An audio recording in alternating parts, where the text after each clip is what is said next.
What makes a good life? Wisdom from philosophers for thousands of years, people have asked the same question. What makes a good life? Is it wealth, fame, power, or something else? Philosophers from different times and places have tried to answer this question. Their wisdom can guide us even today. Let's explore what they said and see how their ideas can help us live better. The ancient Greek philosopher Socrates believed that the good life was a life of wisdom and self-examination. He said, "The unexamined life is not worth living." For him, happiness came from understanding oneself and living according to reason. He did not care much for money or luxury.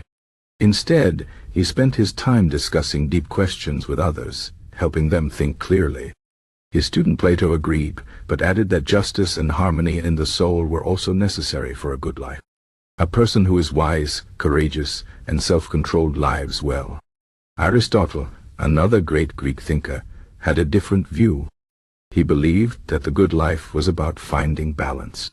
He called this the golden mean. For example, courage is the balance between fear and recklessness. Generosity is the middle point between greed and wastefulness. Aristotle also said that true happiness comes from fulfilling our purpose as human beings. For him, this meant using our reason to live virtuously and contribute to society. The Stoics, like Seneca, Epictetus, and Marcus Aurelius, taught that a good life depends on our attitude. They believed that we cannot control everything that happens to us, but we can control how we react. Seneca wrote, "It is not that we have a short time to live, but that we waste a lot of it." He advised people to focus on what truly matters: virtue, friendship, and inner peace. Epictetus, who was born a slave, said that freedom comes from accepting what we cannot change. Marcus Aurelius, a Roman emperor, reminded himself daily to stay humble and do his duty without complaint. In the East, Confucius taught that a good life was built on relationships and moral duty. He said that kindness, respect, and loyalty were the keys to harmony. A person should fulfill their role in society, whether as a parent, child, ruler, or friend, with sincerity.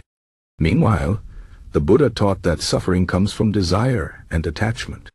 To live well, one must follow the Eightfold Path: right understanding, right thought, right speech, right action, right livelihood, right effort, right mindfulness, and right concentration. By doing so, one can find peace and liberation. In more recent times, philosophers like Immanuel Kant argued that morality is central to a good life. He said we should act in a way that we would want everyone else to act, a rule known as the categorical imperative. For example, if lying is wrong, then no one should lie, no matter the situation. This way, society remains fair and just. John Stuart Mill, a British philosopher, believed in utilitarianism, the idea that actions are good if they bring the most happiness to the most people. For him, a good life was one filled with pleasure, but not just any pleasure. Higher pleasures like art, music, and learning were more valuable than simple physical enjoyments. Existentialist thinkers like Jean-Paul Sartre and Friedrich Nietzsche had a different approach. Sartre said that life has no built-in meaning. We must create our own. This can be frightening, but it also gives us freedom.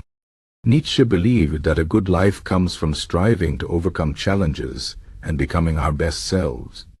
He famously said, "He who has a why to live can bear almost anyhow." Modern psychology supports some of these ancient ideas. Studies show that strong relationships, a sense of purpose, and gratitude led to greater happiness. Money and status matter, but only up to a point. After basic needs are met, more wealth does not bring much more joy. Instead, helping others, learning new things, and appreciating small moments make life richer. So, what makes a good life? The philosophers agree on some points. Wisdom, virtue, balance, and strong relationships matter most. External things like money or fame are less important. The good life is not about having everything, but about living with meaning, kindness, and resilience. Perhaps the best advice comes from Seneca himself. Life is long if you know how to use it. A good life is not measured by years, but by how we fill them. Do we seek truth? Do we act with integrity? Do we cherish the people around us?